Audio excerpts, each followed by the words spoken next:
Welcome everyone to this Massachusetts Peace Action webinar. And tonight we'll be looking at an important topic that many of us have not really considered very much for quite a while. And so this should be a very interesting presentation for many of us. Tonight's presenter, our speaker, we're very happy to have Ed Hasbrouck with us this evening. Ed is the only person to have been prosecuted in Massachusetts for resistance to the military draft since the end of the US war in Indochina many years ago. Ed is an activist with Massachusetts Open Resistance and the National Resistance Committee. He served 4.5 months in a federal prison camp from 1983 to 1984 for refusing to register with the Selective Service System. In 2019, he was the only draft resistor invited to testify before the National Commission on Military, National, and Public Service. He is a member of the War Resisters League and the Military Law Task Force of the National Lawyers Guild. And he is active in movements for peace, human rights, and youth liberation. His website, Resisters.info, is the most comprehensive resource about the draft, about draft registration, and about draft resistance in the US since 1980. So Ed, welcome to our program this evening. Please tell us what we need to know about the Selective Service System and what you think people who support peace should do about it. Ed Hasbrouck. All right, they've got the screen grabbed. Thank you so much, Paul, and thank you all for joining in. As Paul mentioned, the draft ended almost 50 years ago, but a lot more has happened since then, both in terms of selective service and in terms of an anti-draft movement, a very significant but largely unnoticed one, at least many times, since that time. And now the draft is back in the news. So I want to talk a bit about the history of how we got here, what's going on in Congress now, some of the questions that people likely have, even within the movement, about whether or why they should care about draft registration and the draft, and then about what we can do. That illustration that we saw as you were coming in was of the largest national anti-draft action since the end of the Vietnam War. That wasn't a march during the Vietnam War. That was in 1980 in response to President Carter's proposal after a 5-year hiatus to resume draft registration. I was one of those who was fortunate enough to come of age during those 5 years from 1975 to 1980 when draft registration had been suspended, the draft boards had been abolished, and at that stage, as I was coming of age, young men like me, like young women today, really assumed that we were not facing a threat of being forced into the military, whatever the military was doing. So it really came as a surprise in 1980 when, as part of a resurgent militarism even before Reagan's election, although it continued in spades after Reagan was elected, Jimmy Carter proposed bringing back draft registration. It's worth noting, in light of the current discussions about Afghanistan, in which the U.S. has been involved, not for 20 years, as some people say, but for more than 40 years, that the proposal to reinstate draft registration was made in response to the Soviet invasion of Afghanistan in 1980. It was explicit preparations for U.S. intervention in Afghanistan, which, when it happened, although it was with proxies and not with U.S. troops, was on the side of who? Well, for the first decade of war, the U.S. government, when the people who came, the Taliban and Al-Qaeda. I went to prison for refusing to agree to fight on the side of the Taliban. And there's nothing I'm ever going to be more proud of. But that's getting ahead of my story. When the proposal was made to bring back draft registration, it prompted immediate reaction. Those marches, there were simultaneous marches in San Francisco and Washington, more than 20,000 people in less than 2 months. Ed, you're breaking up. Your voice is breaking up pretty Not sure. You were good at the outset. Not sure what I can do about that. Let me try closing some other windows. Let's see if that helps. One thing you can do if all else fails is shut off your video. We hate to do it, but yeah. Well, let's see if this is. Yeah, let's see if this improves things. Let's see if this improves things. Shutting down some other stuff on my system. Sorry about that. So, and it's also important to note that the initial proposal from President Carter to bring back draft registration included women, and much of the initial response from that resurgent anti-draft movement in the 1980s came from women. The National Resistance Committee was founded at a mass meeting just a couple of weeks after Carter's announcement at the Women's Building in San Francisco. Here in Massachusetts, a group called Women Opposed to Registration in the Draft formed around the radical feminists at the Cambridge Women's Center, and they were producing feminist anti-draft literature that was being used by anti-draft groups around the country. That movement became very much a part of the anti-war movement during the Reagan years. On June 12th, 1982, the largest anti-war demonstration in U.S. history took place of over 1 million people in New York City demonstrating mostly for nuclear disarmament. But one of the speeches at that rally was a draft registration resistor, one of the others of the 20 people along with me who were ultimately prosecuted for refusing to register. And a call to end draft registration for men and women was part of the position statement of the Women's Pentagon Action.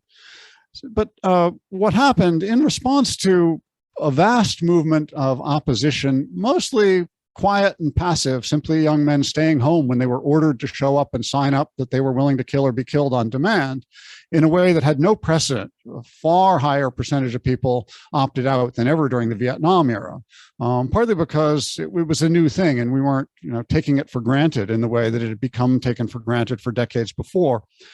The government turned, because it couldn't think of anything else, frankly, to trying to make examples out of a few of the organizers in the hope that that would scare other people. 20 people who the government identified as the most vocal non-registrants were singled out, myself included. That's a whole story in itself. I was prosecuted here in Boston by Robert Mueller, who was then a junior U.S. attorney. It was his first high-profile case, first time he got on the front page of the Boston Globe, and his political ambitions came to public note. But I could tell a lot of stories about that, but the key thing about those prosecutions is that they failed, not because we were acquitted, which we weren't. I went to prison, well worth it. A handful of others did, but they called attention to the resistance. They called attention to the fact that only those whose public statements could be used against them were vulnerable to prosecution, and resistance surged and has never, compliance has never recovered since then. By the mid-1980s, the government abandoned the attempt to enforce the law. And an uneasy stalemate has ensued until recently, where draft registration had failed and could not be enforced, but the federal government doesn't tend to admit failure in the face of popular direct action.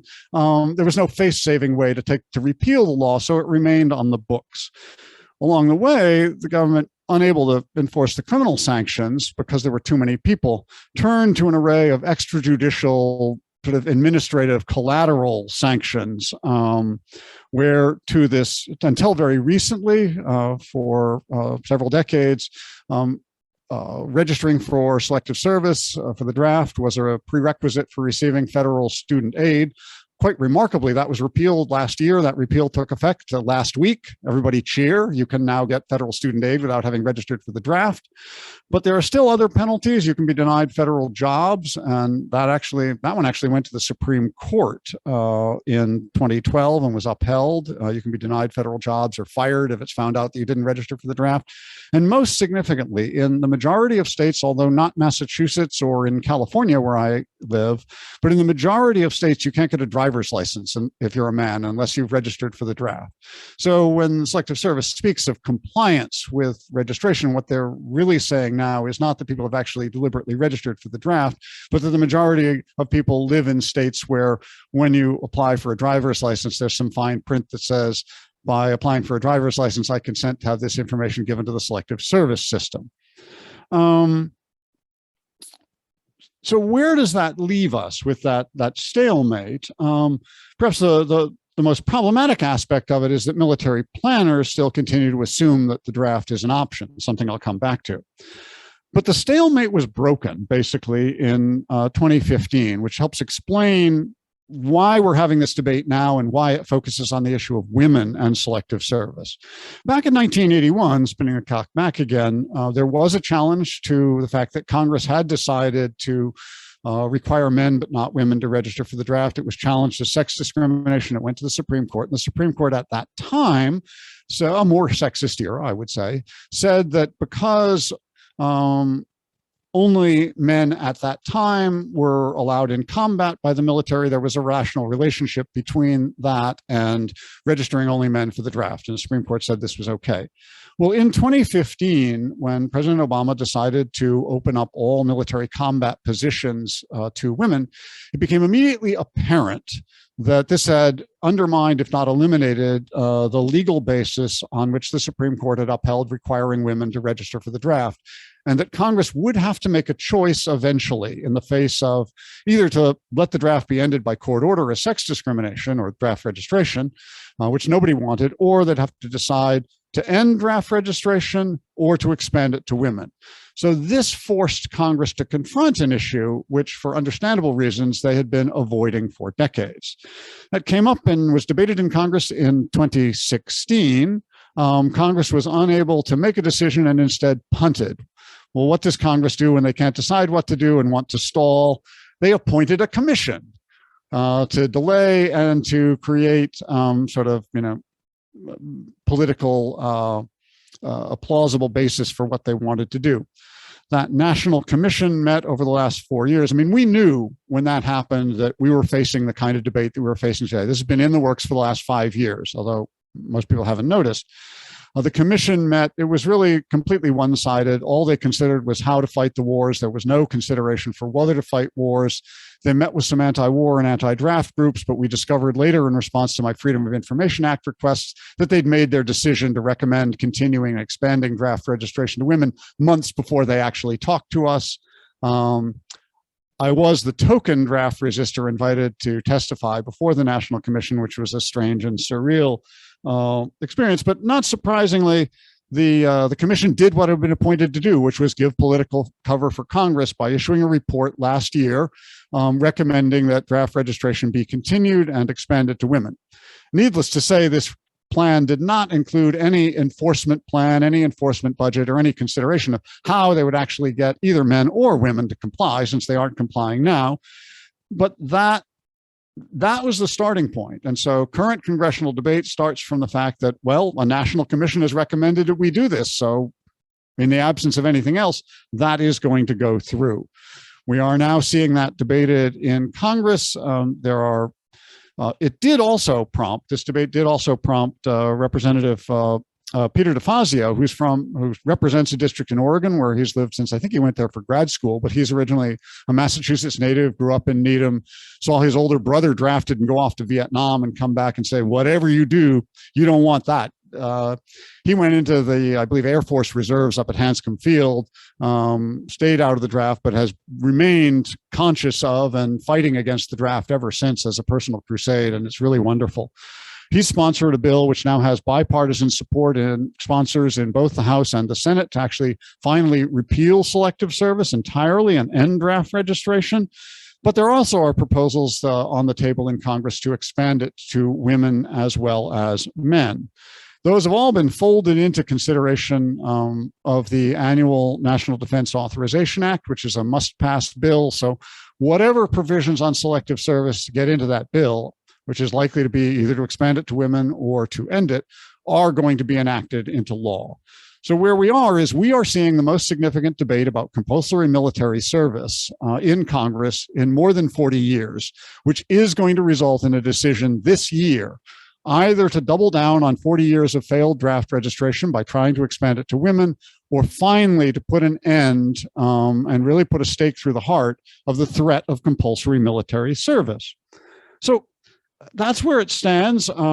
As of now, the pro-draft forces are winning. In the Senate Armed Services Committee has reported to the floor a version of the defense bill that includes expansion of draft registration to women. The House Armed Services Committee will be considering its version on September 1st. It's less clear what will be happening there. But this is going to be playing out over the next few months, probably with floor votes in both houses.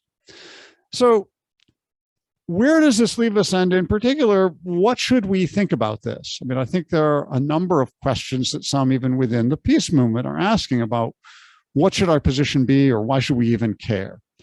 In the first place, this is being done in the name, or the proposals to expand draft registration to women are being made in the name of feminism. And it's basically an argument about equal rights. And it's the same argument that was made to Black people, that if you served and proved your loyalty, you'd earn equal rights. It was an argument made to Japanese Americans that if you served in the military and proved your loyalty, you would earn the right to, get your families out of the concentration camps where they were being held during World War II. It was an argument made to gay people that if you served, you would earn equality. Hasn't played out for well for any of those groups, won't play out well for women earlier. More importantly, I think there's a long strain of anti-war feminism that has always equated militarism with patriarchy. It's a great statement. I think you'll see it in the chat. That was a joint statement put together, published yesterday in Truth Out by a group of draft-age women saying, look, we do not want to earn our rights by committing war crimes. Pretty clear, I think. So no, this is not feminism, and it's not going to help women. As Karen Lindsay from Word said in a speech on Boston Common 40 years ago, every war is a war against women. Neither women nor men should be drafted. Next question some people are asking is, well, would a draft actually help prevent war by mobilizing more people into the peace movement? And, I think there's a number of levels of wrong to that. Practically, I think there's it's sort of like saying, well, if police were shooting more white people as well as Black people, would white people care more about police violence? Perhaps, but I don't want to sacrifice anybody to that. There's also, the question of whether a universal draft would be more fair than the current poverty draft. Now, actually, since the only sanctions for non-registration right now are, in fact, financial, we have a poverty draft. If you, don't need, federal student aid, you don't need a federal job, you can afford to do without those things, you don't have to register and there's no penalty. So a draft based on the current list would be a poverty draft. But there's a more less obvious perhaps, but it should be obvious feature to this argument about the fairness of a universal draft. When people talk about a universal draft, they're never talking about a universal draft. They're talking about a draft of all young people. Nowhere is naked ageism more deadly than in the form of a draft. It is the epitome of ageism played out with life or death force. Why should young people bear all the brunt of this? Because ageism. And as somebody who came to this movement from the start, more as a youth activist for youth liberation than as a peace activist, I continue to believe that ending an age-based draft is absolutely central to beginning to recognize the entitlement to young people to control over their own lives and bodies. There's also a practical argument. I heard Dan Ellsberg asked about this at a talk he gave in San Francisco that I attended a couple of years ago. And he was asked about this argument about a draft stopping war. And he pointed out, well, look, we had a period where we had a draft from World War II through the Vietnam War. Those weren't exactly peaceful years. Did it stop any of those wars? No. We've had a period since then without a draft. Well, yes, we've had a lot of wars without a draft, but Ellsberg's opinion, which he made explicit, was if we'd had a draft to throw more cannon fodder, those wars would have been even worse.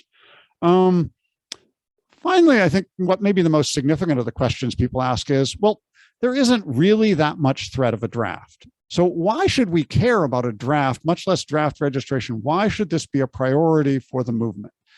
And I think that's misunderstanding or falling short of understanding what's going on.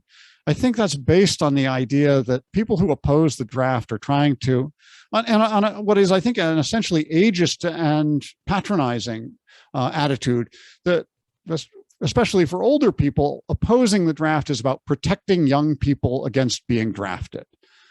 But I didn't resist the draft in order to protect myself against being drafted. If I wanted to protect myself against being drafted, I would have just stayed home and ignored the whole thing, and nothing would have happened to me. I spoke out not to prevent a draft, but to help monkey wrench war. And I think that's the real thing here, that the victims of a draft are not draftees. The real victims of a draft are the people, many of them civilians, many of them women, against whom draftees are deployed in war. And the value of draft resistance and ending the draft is not protecting young people against the draft. It's that young people, by preventing a draft, by removing it from the arsenal of war planning, are protecting us all against war. And it really matters. We heard this during the National Commission hearings. War planners came in and said, a draft isn't our first choice, but it's really important to retain the draft as a policy option. And the subtext was that it is counting on the availability of a draft that enables them to envision and plan for and imagine war without limit. And the assumption that a draft is a possibility, which would be removed if we ended draft registration. The assumption that a draft is a possibility is a key enabler of longer, wider, less popular wars. It makes war planners think they don't have to worry about whether the public will support or be willing to fight those wars. That said, what can we do to finalize the victory that young people have won through their resistance over the draft so that it becomes the kind of constraint on war planning that it could? What can we do? And I think a key thing is thinking about this with the ideas of allyship. As an old person, what am I doing in the anti-draft movement? I think the same kinds of allyship that we apply to our thinking as white people supporting Black liberation, as straight people supporting gay liberation, as men who support feminism, we should be applying those to our role as older people supporting young people in their resistance to the draft. And that's a whole nother set of questions. But anyway, what can we do? Very concretely, there's a congressional lobbying piece to this. Contact your senators and your representative in Congress and ask them to support the Selective Service Repeal Act. That's H.R. 2509 and S. 1139 in the Senate. Now, that's probably not going to be taken up as a standalone bill, but that's the best way to express your opinion to your congressman. It will get clear that you're supporting similar amendments or provisions in the National Defense Bill. There's also a particular task for people in Massachusetts. I've been talking with folks nationally who've been meeting with key members of Congress. Senator Elizabeth Warren is a key voice on this. She is a member of the Military Personnel Subcommittee of the Senate Armed Services Committee.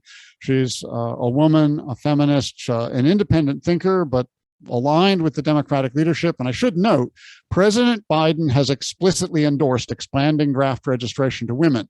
My representative, unfortunately, Speaker Nancy Pelosi of San Francisco, has endorsed expanding draft registration to women.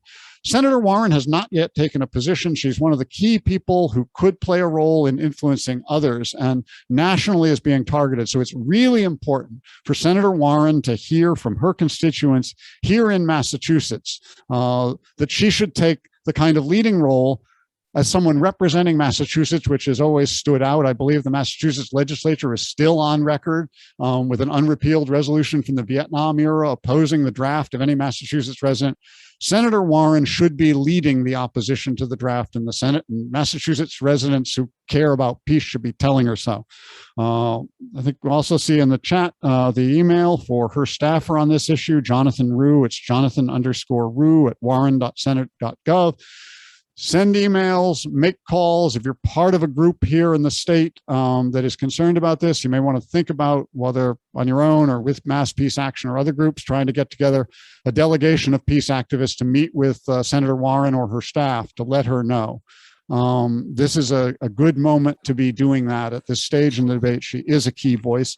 And what I hear from people who met with her staff is that she's potentially persuadable if she realizes that this is something that her constituents care about. But there's one more task, unfortunately, in the action agenda, and this is the larger and the longer term one. We are likely to lose in Congress on this. It is overwhelmingly likely at this point that Congress will vote by the end of this year to expand draft registration to women, which means that probably beginning, let's say, sometime in 2023, young women who are 15 or 16 years old today are going to be facing the kind of choices that men have faced for the last 40 years of whether to sign a piece of paper or go through some other step that implies that they are willing to kill or be killed on demand. I am confident that women will resist, probably in larger numbers than men, but they need our support. And we need to begin working today to let young women know that this is going to be happening, to let them know that we will support them in their choices, to amplify their voices and their reasons for not wanting to be cannon fodder, and to build a movement that will support them and let the government know that it's going to face the same kind of problems if it tries to prosecute any of them that it faced when they tried to prosecute people like me, and people were lined up around the courthouse and Post Office Square with picket signs and chaining the doors shut to try to prevent the trial and all the other things that happened at that time. So I think there's not much time, but it is time to begin to be remobilizing a draft resistance support and solidarity movement to back up those young women who are going to be on the pointy end of the stick in not too much time. So that's some of where we stand. I would like to think there's more optimism than pessimism in this. I think that even if the government is not forced to admit that draft registration has failed, the fact that we don't have a draft today and that it was not available to expand the wars over the last 40 years may be the single largest concrete victory of nonviolent direct action over the war machine in this country in the last 40 years. A profound, if unnoticed, victory that we have the potential to move forward on. And it is also one of the most empowering things to young people. And I hear a lot of talk in the peace movement about how do we reach out to young people. It was tremendously empowering to me after first thinking, like, why am I being targeted? Why do I have to go through this when older people don't? And then realizing, wait a minute, the government is asking me to sign up for the draft because it needs me, because it depends on me, which means I have the power. One of my mentors, Dave Dellinger, who came down from Vermont to my trial in Boston for draft resistance, titled one of his books, More Power Than We Know. And there was a real lesson for me and others in the draft resistance movement in the 1980s. It empowered us to realize that we had choices that the government wasn't telling us about, that we had the power, even though the government said, you have to choose this or that. The choice of opting out, the choice of, preventing a draft and making it unenforceable, that wasn't a choice the government offered us. That was a choice that we created and claimed for ourselves. And I look forward to seeing young people, including young women today, claim that same power for themselves and come into their own in the peace movement through it.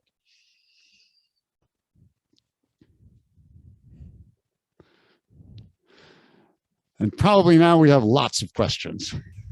Thank you very much, Ed, for all that information, for the historical background, and for an update on just where we stand right now on this issue that not too many of us have been thinking about at all, and not even aware that these bills exist.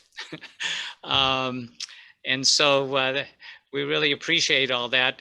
We're going to open up for questions. The way you would ask a question would be to go to reactions and hit the raise hand button there. And that will raise your hand next to your name in the participants field. And we'll call on you. And when we call on you, what we'll do is announce your name. And Brian Garvey from Mass Peace Action, who's running the whole show here, will unmute you. And once you're unmuted, you'll see that little line through your red microphone disappear, and you'll be able to ask your question of Ed. So let's see what type of questions we have here. I see Lynn Siegel with a question. Brian, can you unmute Lynn? And I was just thinking, you know, I missed the beginning of your talk, but do you think there will be much women that are really macho that want this because they want to be equal with men? And you know, that element of never should have been just men from the start, you know. And then with this drone working for pregnant women working on drone systems and like that, there's like all these different things now that we've got this high tech. So I wonder if you had any thoughts on that. Because I'm completely against all guns all the way up to nuclear, you know, and against all war, you know, certainly, but I do believe in equal rights for people. So it's like, well, for men for so long. in terms of, you know, are there women who want to serve in the military? Yes, they can volunteer. So this isn't about that. This is about who gets forced to fight wars they don't want to fight.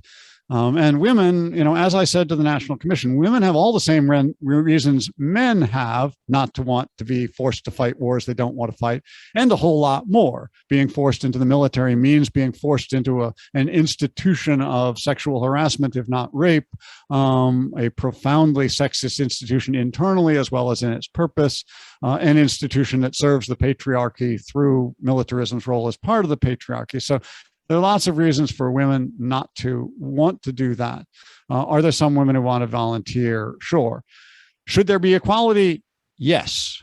We should all be freed from this part of the militaristic patriarchy that is the draft. Yes, equality from the draft. okay.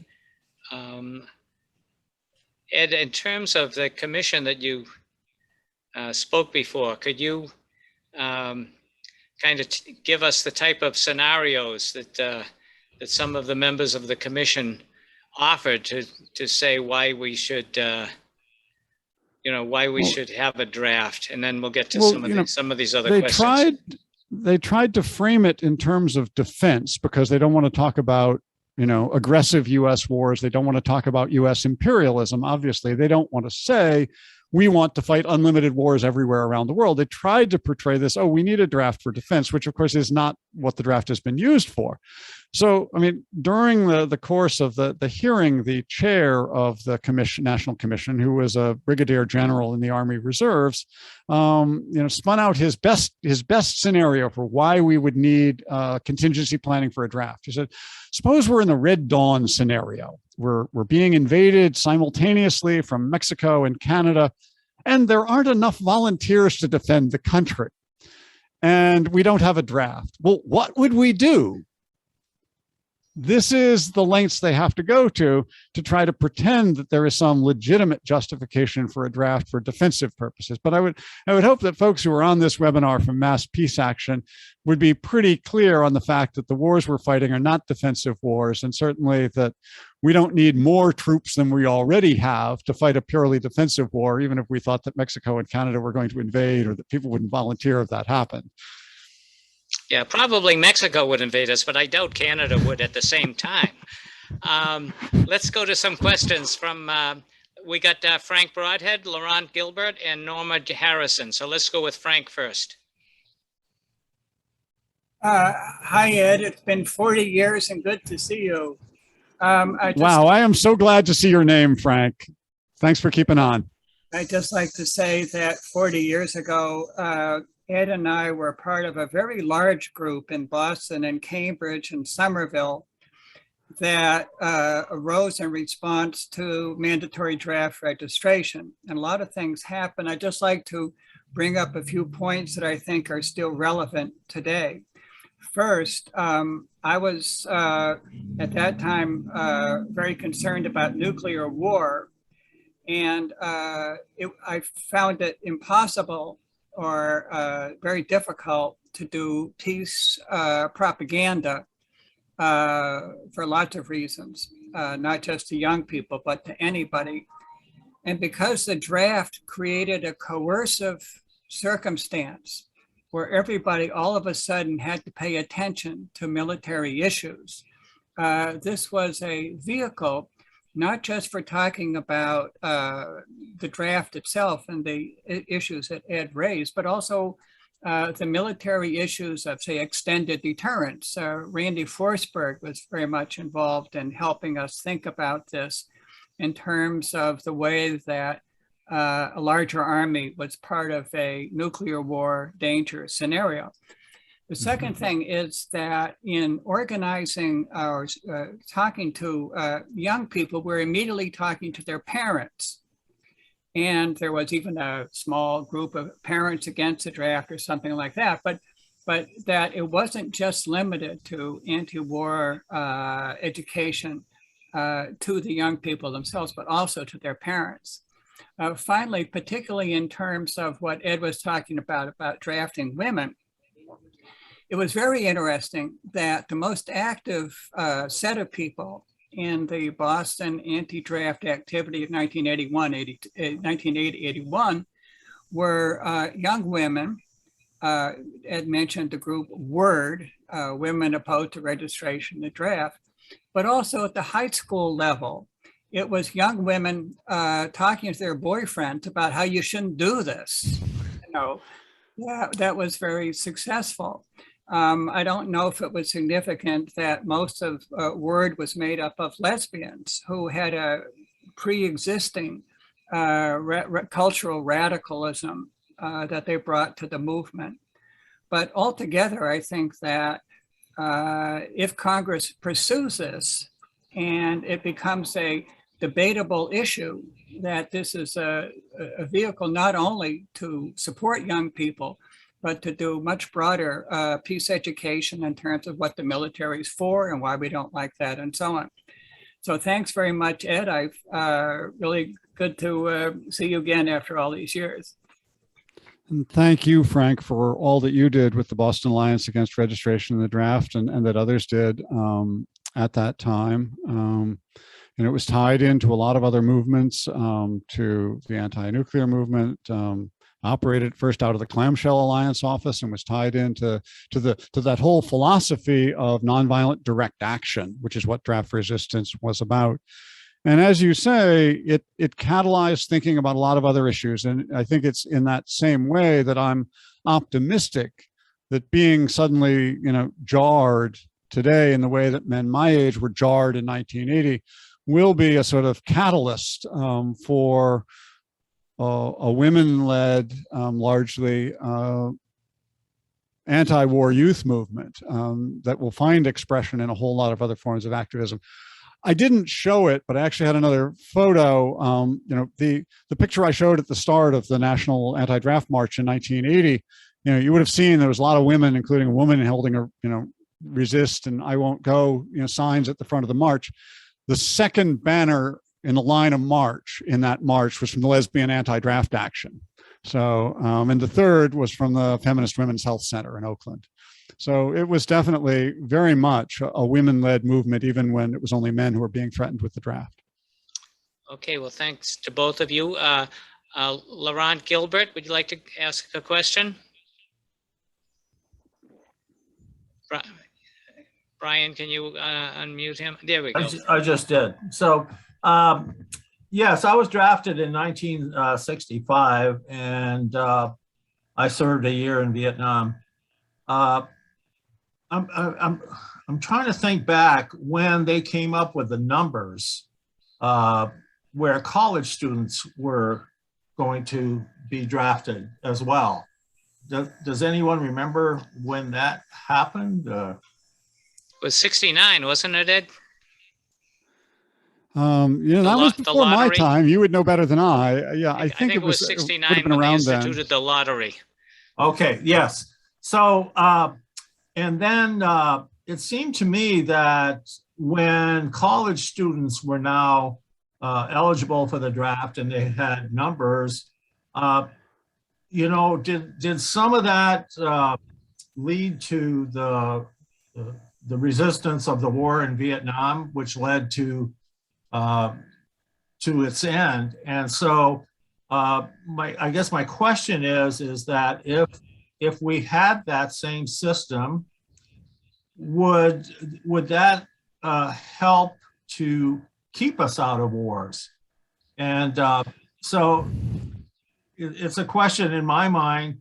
I'm opposed to the draft. I'm a member of Veterans for Peace, and I'm a member of World Beyond War. So anyway, that's my question. What your thoughts are on that? Well, I don't think threatening college students is really, going to end the draft or end war. I mean, young people are outvoted by old people. So whatever threat the draft poses, most old people are happy to sacrifice somebody else's lives. I mean, that's why I say it comes back to the most brutal and deadly form of crude ageism. So I don't think it's going to have that effect. I would say, though, just for people who aren't aware, not only do we have registration, that's not all we have. The Selective Service System exists and operates. There are more than 10,000 draft board members. There's a draft board active and trained in every county in the U.S. Look at my website. I actually got the names under the Freedom of Information Act, and you can look up who those people and talk to them about what they think they're doing. But there's a whole machinery that's in place, and there are contingency plans actually for two different kinds of draft. There's a plan for a general draft of cannon fodder, which would be based on a lottery, as it was back in the 70s. There's also, Congress also separately mandated that the Selective Service System develop and have in place, and it does, contingency plans for a separate draft of healthcare workers, 57 different occupations from doctors and nurses to veterinarians and physical therapists. They wouldn't be a registration. It would just be based on professional licensing lists. They've had that plan on the shelf for 30 years now and still claim to be ready to do that. And there was actually talk before the National Commission about expanding that to other occupations than healthcare, where there were special demand by the military. Should they have a special computer professionals draft or IT workers draft or linguists draft? So the threat of the draft is real. It's not just a hypothetical here. That clanking machinery still operates out of sight. How does one become a member of the draft boards? You apply at this point, curiously enough, because nobody really has any interest or even knows about it. Most of the people who've applied don't really care. They just think it's an easy way to get something to put on their resume.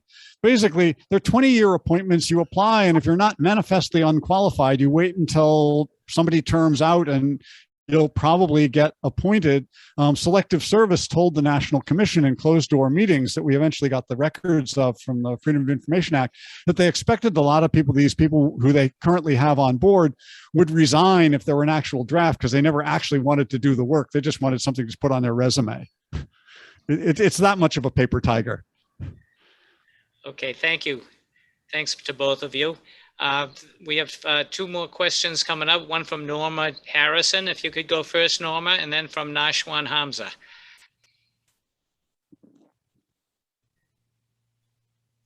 Norma, just unmute yourself. Oh, you muted me back. Oh, I'm sorry. Okay, go ahead. I said I don't have questions. I just have answers, like almost everybody else on this get together. We're discussing this under a rubric that we have that relation to our owners that is worth discussing this without total condemnation. It is our responsibility as what's called the left and so forth. By the way, I'm 86. I'm third generation communist. And I've, you know, and these are very important to me. Our relationship to our owners is we are here on their plantation. There's never been what's called a good war. The WW2 is forgiven in a way because of that the Western powers allowed and furthered and financed Hitler to rise. Because why? If I say it, can the whole chorus chime in? Yes, in order to topple the Bolshevik Revolution. The whole thing was for that.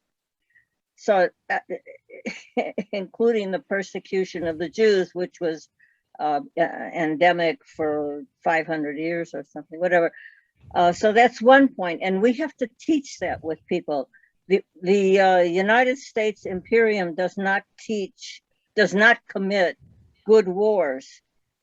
However, people yearn to belong, right? So when a 16 or 18-year-old or, I don't know, 40-year-old says, oh, I want to join the military to help the system out, to help the people out, so forth, they want to belong.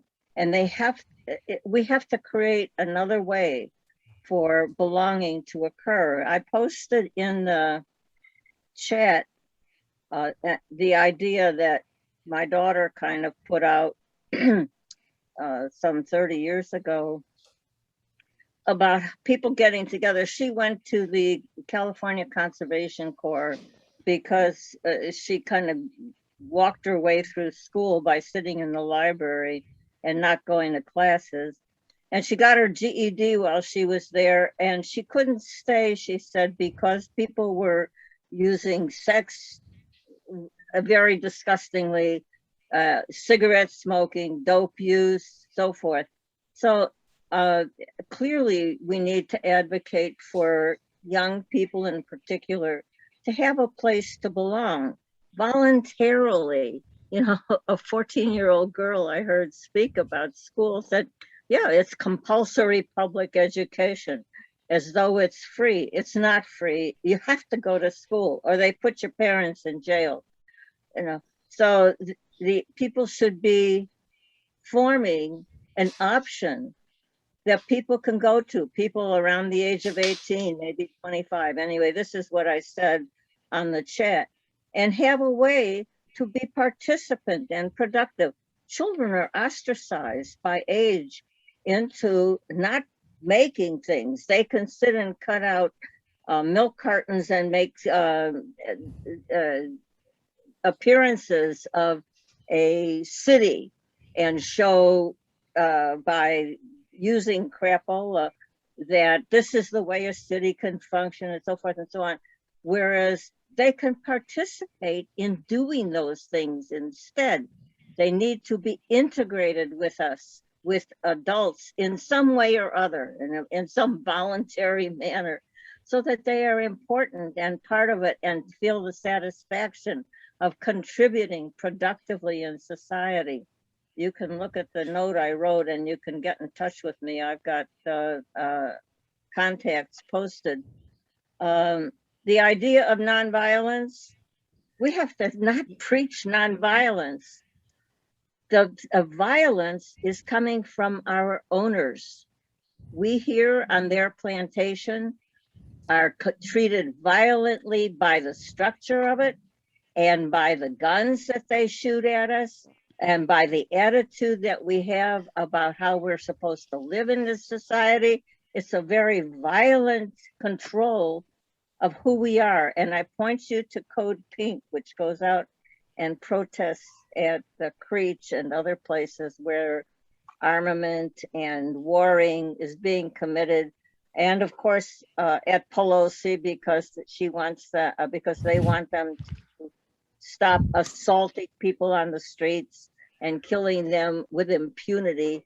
And you know all the other parts of it. I want you to hate, to hate the God that has been imposed upon us, to hate the system that has been imposed upon us. We hate it.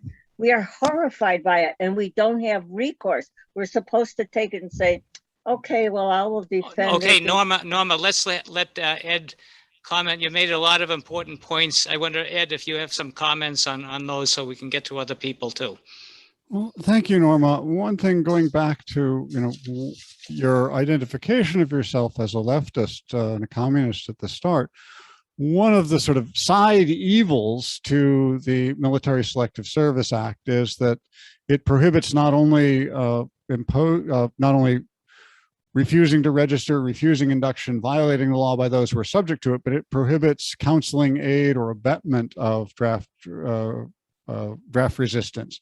And those provisions against counseling, aid, or abetment, we saw, those of you who are a little older than me saw during the Vietnam War, the prosecution of Dr. Spock, William Spohn Coffin, Michael Farber, a couple others for counseling draft resistance here in Boston, and what became sort of a national cause célèbre that raised profound questions about free speech.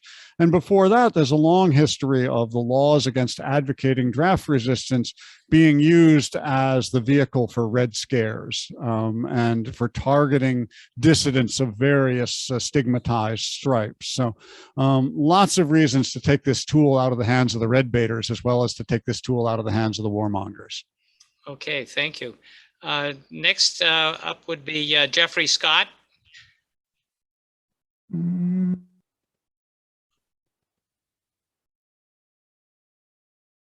Jeffrey, there you go.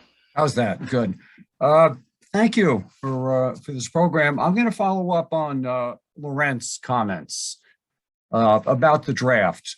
And I was drafted in 1968, went to Vietnam, 68, 69. And like all of you have been protesting wars since then, and probably before then. I'm also a veteran of standing on the square, Central Square in Keene, the last 20 years, when our signs at that time read, "Listen to the drumbeat of war." And one of the signs I've held on a number of occasions is to bring back the draft for all. Very draconian. I get it. I understand that. But I've seen no change in the last 70, 60 years since Vietnam. I've seen no change.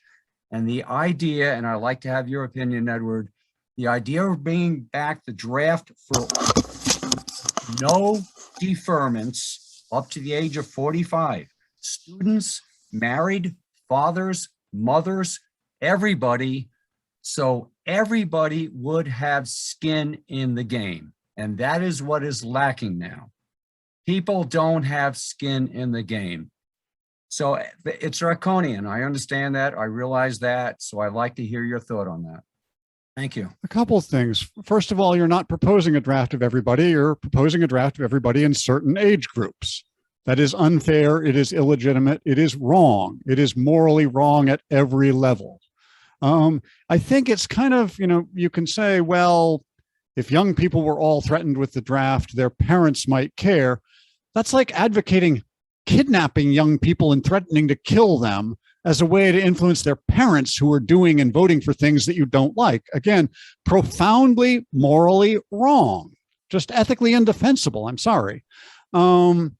I also don't think that will particularly work. I mean, it's difficult to imagine a draft that drafted everybody across all ages. It's never been proposed.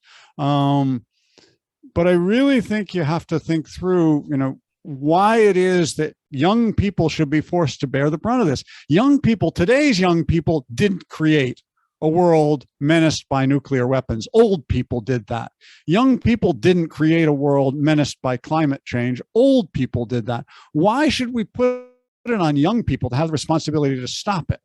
I don't think it's fair, and I don't think it will work. Okay, well, thank you, Ed, and thank you, Jeffrey. I mean, this is, I think, an issue of how unfair the present military system is, with the with only certain sectors of the population really being subject to military service for, they do it voluntarily, but obviously going in appeals to certain groups far more than others. And so I think we're kind of stuck with dealing with this issue of making things more fair, so that you don't have wars like Iraq and Afghanistan, where only certain people and certain families bear the burdens of that. What do you think about that, Ed? Well, I mean, I'm not sure. I think my answer is there is no fair war. The only path to fairness and justice is the path to peace. And I think I would hope that most of the people on this webinar would agree that there's a commonality of peace and justice and freedom. And those are all bound up together, I think, in defeating the draft, in bringing about fairness and equity of everybody, that nobody is forced into killing or being killed, and serving the cause of peace by constraining war making and removing this tool from the arsenal of war planning. Mm-hmm. So I think it's a win-win-win. Okay, well, maybe we're starting to come toward a close here, Ed. Would you kind of focus a little bit us on these bills that are in Congress, and give us again the bill numbers and what you would recommend people ask of Warren and others? Well, the bills that we're supporting, that National Peace Action has endorsed, that the Vets for Peace endorsed, Inc. has endorsed, World Beyond War, many American Friends Service Committee, many other groups. The bill that we're supporting is the Selective Service Repeal Act of 2021. That is HR 2509 in the House and S 1139 in the Senate. This is actually likely to be folded into consideration of the National Defense Bill that is now under consideration in both houses. So now is the time. The next votes will occur in committee in the House on September 1st. So really there's some time urgency about this. It could be going to a floor vote in the Senate anytime after the Senate gets back from their summer vacation in September also. So those bills, and particularly a focus on Senator Warren as a key potential supporter, as yet publicly undecided, has told people who've met with her recently that she's open to persuasion if she sees sentiment from her constituents here in Massachusetts, someone who could be and should be, both as who she is and because of what Massachusetts is and the history of resistance to military conscription here. And I think it would be fair to say that the Boston area and the San Francisco Bay Area have led the country in that resistance over the last 50 years, the places I've made my home over my life. Let Senator Warren know that you want her not just to take a position, but to take a lead in working to end draft registration for everybody, men and women. That is the way out of the dilemma of the unfairness of requiring men but not women to register. End it for all, and let Senator Warren know that. And finally, prepare to support the young women who, if we're not successful in that lobbying campaign, are going to have to make these choices probably starting in 2023. So get the word out that this is happening, and maybe some of them will mobilize their parents, mobilize their families, friends, enough that we don't have to go through that whole painful organizing process once again. Okay. Can I tell you something about use of this chat? It ends at the end of this meeting when everybody leaves it. There's no more chat available. So if there's anything up there that you want, run your cursor over everything or whatever, and copy it and paste it in your computer. Good point, Norma. Thank you. Okay, so just to let people know, we will be sending out a follow-up email to everyone who participated in the event this evening, and we'll have those bill numbers there. We'll also have links to some background material that Ed has provided, put out by various women's groups. And we will also ask you whether you would be interested personally in participating in a delegation to visit Senator Warren's aide. Now, that would be a virtual visit under present circumstances. So though, if you're thinking about that, if you feel strongly about this issue and would be willing to, spend a half an hour on a Zoom meeting with an aide to Senator Warren about it, let us know. So that information will be provided either tomorrow or the next day. Keep an eye out for it. And I want to thank all of you for participating this evening on this issue that we really haven't thought an awful lot about lately, and want to especially thank you, of course, Ed, for your leadership in this area and for spending this evening with us. Thank you so much, Paul, and thanks to you and to everybody from Mass Peace Action for hosting this event and for all the good things you do. Okay, thanks. And thanks for those who ask questions especially. Good night, everyone.